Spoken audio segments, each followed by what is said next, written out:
think there's a few important things that patients need to do in order to prevent a recurrence. The first thing is to really manage, your own follow-up appointments.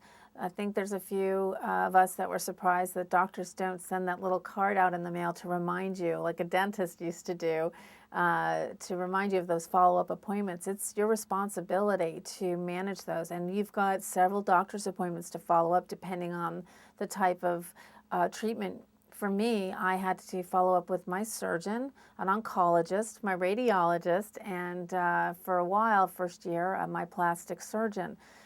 So there were several appointments that I needed to manage and monitor, and that is critical that you stay on top of that. They're not going to call and remind you. It's doesn't happen, and so it's your responsibility. I also believe that changing your lifestyle is important. This is a new lifestyle. You have had cancer. It's over. You're done. Your hair starts to grow back, and you start to feel better and healthy, and your life moves on. But at the end of the day, you had cancer, and it's now a lifestyle that you need to monitor and manage.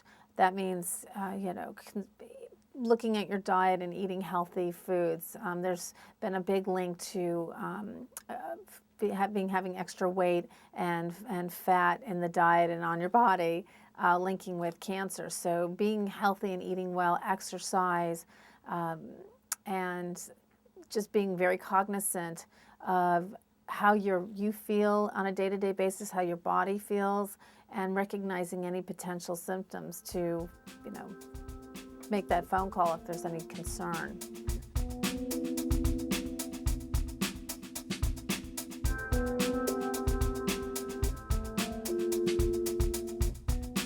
Well, I'll tell you, I definitely treated this cancer a little differently than the first one. I knew to take care of myself. I knew to stay positive. I knew to wait to find out all the information when I went to see my doctors before I panicked, before I went to the website. So I implemented everything that I,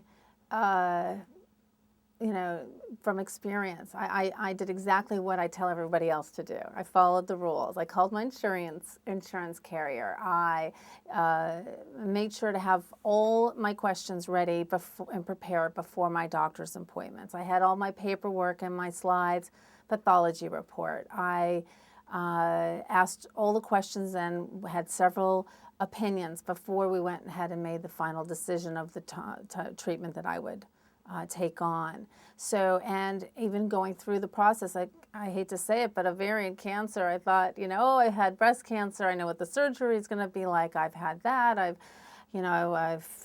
had chemotherapy. Well, it was about 10 times harder with the surgery and the chemo.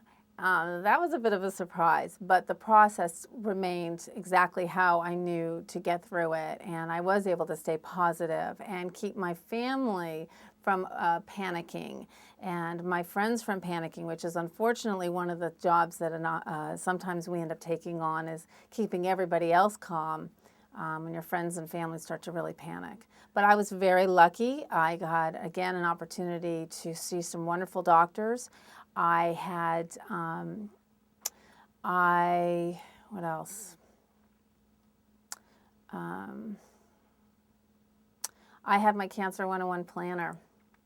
And I just before I was about to go to press to prepare this planner for people with breast cancer, I had to stop the process. We were in the middle of editing and about to send it to the printer, and I grabbed the prototype and I used it. And though it was designed for people with breast cancer, I was the organizer component that really got me through the process and was able to keep me calm and focused about my next steps. I had a place to put all my appointments, my notes, my business cards, and it really helped my mother, who flew in from Chicago to be with me. As a mother, she was just devastated. So I think the planner really kept us both organized, and everything. All our notes were in one place so we could share this book together.